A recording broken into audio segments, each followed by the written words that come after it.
welcome back to Alan Wake's American Nightmare. We're in a bit of a different configuration than we last left.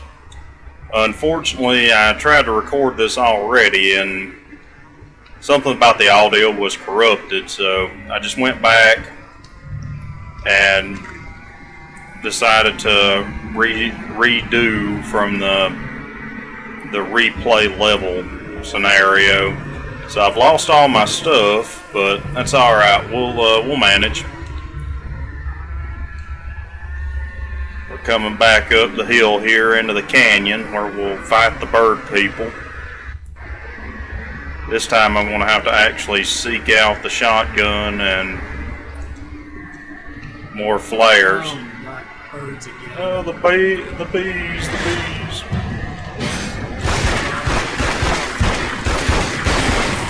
Okay. I think they normally flee before I can take care of them like that. Alright, coalesce. There you go. Alright, got it. Okay, we'll head down the hill here. Trying to get back to Emma. It really doesn't matter. Oh, there's another one. That's why he didn't slow-mo. Oh well. Really doesn't matter whether you decide to head down the hill through the left or the right. The only real difference is whether or not you're going for manuscript pages, which... Oh, nice, you coalesced right there. Which we're not. To be honest, I wouldn't even know where to go looking for them at this point. But they're used to open the weapons chest here, and it gives you a bit of information on them. Oh! Gives you little information on the story. Alright, I understand this now. Since I'm doing the replay option instead of going through it again, I think I have all the manuscript pages to begin with. You here? So I'm not going to get that. I'm going to keep going through like we were. Get some flares. She's just chilling there. Hey Emma, I'm going to wander up with a flashlight and a gun. As we can see, she remembers us this time around, so our temporal anomaly here is beginning to destabilize. We're able to carry information into each loop, and not just us, the other people trapped here. If I'm not mistaken, and read the situation properly, I believe Emma, our scientist, and the unfortunate lady at the drive-in are the only real humans here. The rest are all manifestations by Mr. Scratch, which kind of makes you wonder what was the original clean slate timeline here before he set the loop in motion. Alright, we gotta go get the battery again, but this time the location's moved. Things are different through the loop, and I've already obtained the CD and the oil pump this time through, which is just really interesting because Mr. Scratch doesn't appear to be actively involved with what's going on here. He's just maintaining the loop and seems to be just out being a hellion. But it makes you wonder exactly why these things are in different locations. Why were they being moved around by whatever other denizens may be here? Just because we've only encountered 3 humans doesn't mean that that's the only ones. Because although the Taken in the original game are, it's kind of funny from a distance, they look like a person standing there, are possessed humans, I don't really get the feeling of that here. Spiders. Grab the battery, and I'm just going to run. I've learned from Oh, I can dodge spiders. Who would have thought? But I'm lost. There we go. I learned from my previous attempt at this. Yes, it appears that I too am stuck in a loop of recording. But I learned from my previous trip through here that these spiders are not the same type as the last ones we encountered. Whereas the last ones you could shoot and destroy, these are completely bulletproof. Let me see if I can find one outside of... Well...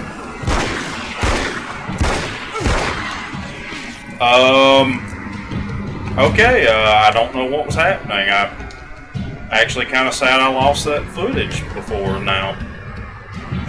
Because the last time through, I was shooting at the spiders and the bullets were ricocheting off. It wasn't damaging them whatsoever. I could only kill them with light, so that's an interesting difference in my own little singularity here. I don't think that's an explosive barrel, but we'll try it. Come on close. No, it's not. We'll refill a little bit before we go in here and talk to Emma about recharging the battery. I forgot what I was saying there when I ran into the spiders. Try not to get killed. Here's something really interesting that we need to think about. Let me do our pitiful little jump here. Does anyone see an industrial battery charger here? And it's the battery from the car. So how did she charge it? It's a really interesting thing. Let's see how we progress from here. We're going to head up to the oil field to go ahead and start the reality restructuring.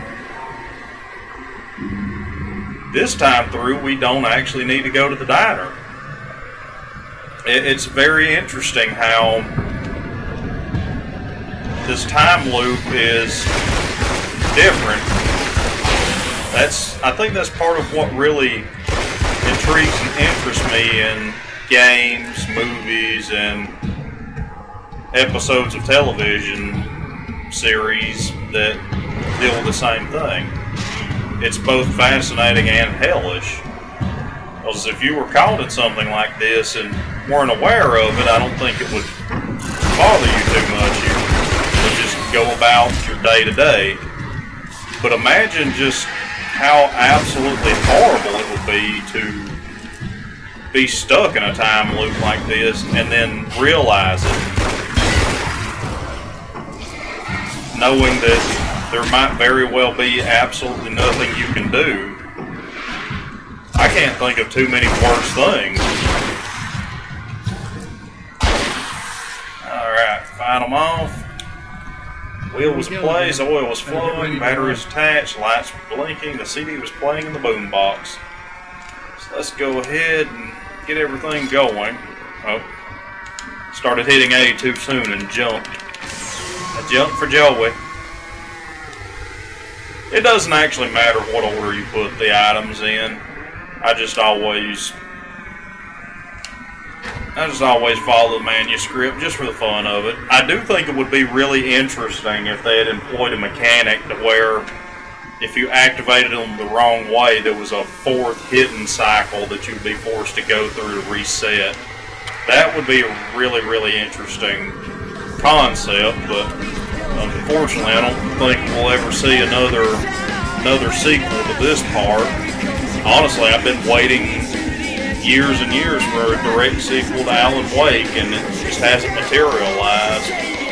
But they could do plenty of spin-offs to get the hype back up, get people back into the franchise, and then come out with just a really big, epic sequel. That would be fantastic. I was going to take a drink, but I'll run from the fire here. Try to get away from our copyrighted music there. Got a lot of guys here. A few shots. Oh, I think he realistically clipped my ankle there. There we go. That was actually rather cinematic. Alright, I'll escape the destruction here. Go check on Emma.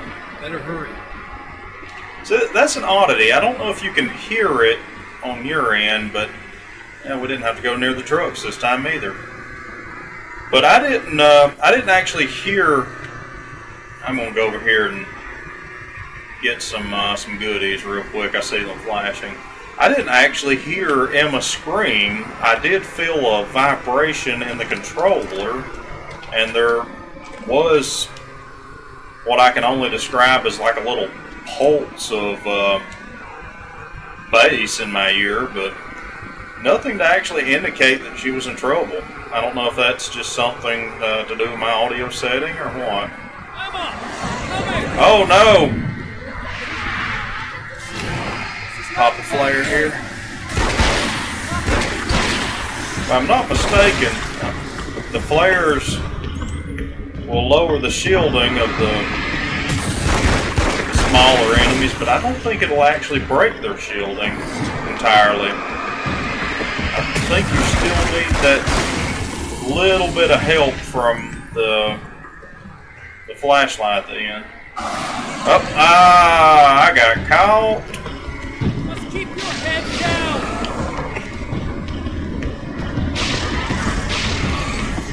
Get them all divided up here.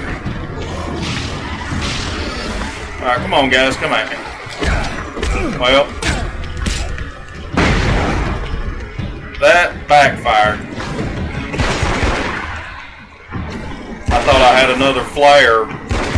I wound up just dropping a flashbang on the ground like an idiot and getting hit by crop sides.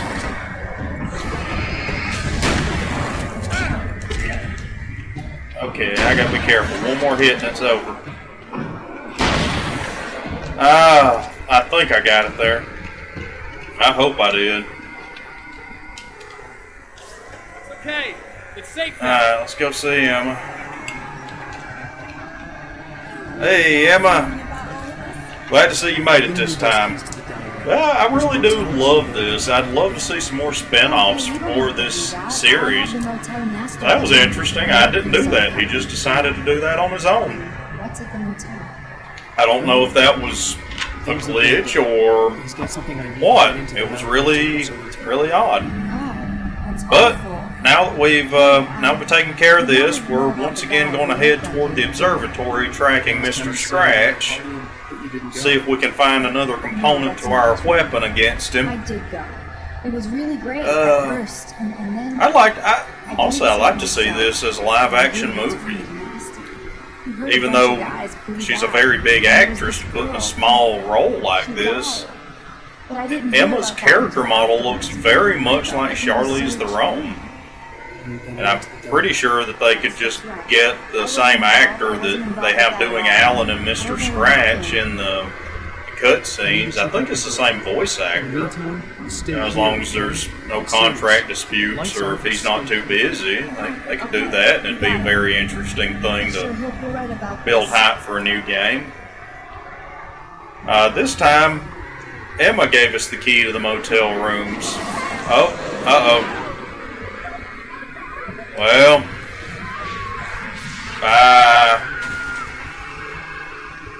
there's nothing we can do, so we'll just go explore. This time we're not going to go directly in there. We're going to look around some. Although I do believe since I've collected all the manuscript pages, we won't see any, but we can still look around some. Wait. That is a very strange architectural choice there. I mean, I want to see that on the outside. So, in other words, when they were building this is decorative. That's not a full-on support strut. In other words, when they were building this, they did the initial framing here, and then they got to the corners and said, we just want to do brick to go all the way through. No insulation, no siding. Unless they just absolutely did a bang-up job with spray insulation and caulk to seal that, I bet bugs get in so bad there. Let's head up to this bungalow and see if we can find any more wonderful anomalies. Yeah, got a closet. I don't know if this leads to another closet. I would assume that's the bathroom. Get some flare gun ammo. So maybe these are those sort of connected hotel rooms that you run across occasionally. I don't know if they're still built that way, but I have seen hotels and motels like that. Well, nothing changed here. We unfortunately have...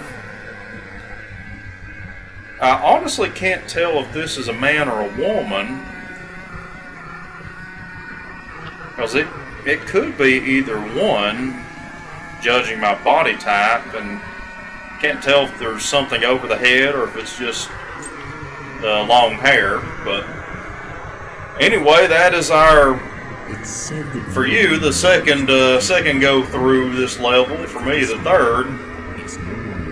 But we've altered reality again.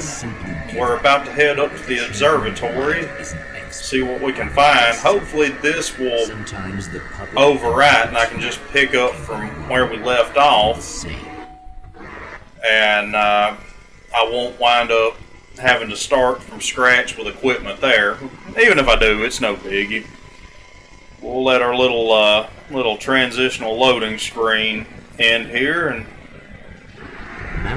yep, we are back. Oh no, he's picking out a message from the skies. And we're going to once again be here trying to get a hold of the signal for building our weapon against Mr. Scratch. Back here at the observatory. So, I believe I will call it here, and I will see you guys in the next one. Thanks for joining me.